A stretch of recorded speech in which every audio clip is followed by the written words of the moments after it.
عقاب اور الو کی دوستی۔ پیارے بچوں، ایک مرتبہ عقاب اور ایک الو میں دوستی ہو گئی۔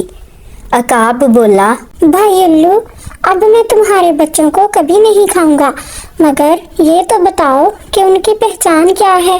کہیں ایسا نہ ہو کسی دوسرے پرندے کے بچوں کے دھوکے میں ہی کھا جاؤں۔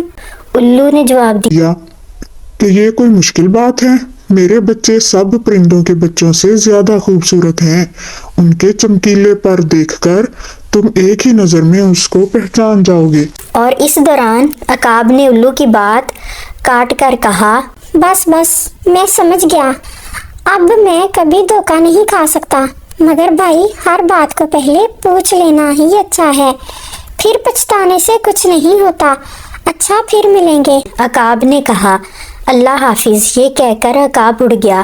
دوسرے دن عقاب شکار کی تلاش میں ادھر ادھر اڑ رہا تھا کہ اسے ایک اونچے درخت کی ایک شاخ پر کسی پرندے کا گھونسلہ نظر آیا۔ گھونسلے کے اندر 4-5 کالے بد شکل بچے موٹی اور بھتی آواز میں چوں چوں کر رہے تھے۔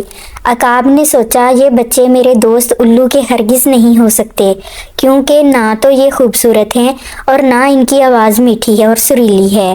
یہ سوچ کر عقاب نے ان بچوں کو کھانا شروع کر دیا۔ وہ سب بچوں کو کھا چکا تو الو اڑتا ہوا آیا اور شور مچا کر بولا، تم نے یہ کیا کیا؟ یہ تو میرے بچے تھے۔ عقاب گھبرا کر اڑ گیا تو پاس ہی اڑ رہی تھی الو سے کہا، اس میں عقاب کی کوئی غلطی نہیں، یہ ساری غلطی تمہاری ہے۔ جو کوئی کسی کو دھوکا دے کر اپنی اصلیت چھپانے کی کوشش کرتا ہے، اس کا یہی انجام ہوتا ہے۔ تو بچوں، ہمیشہ اپنی اصلیت کو نہیں چھپانا چاہیے۔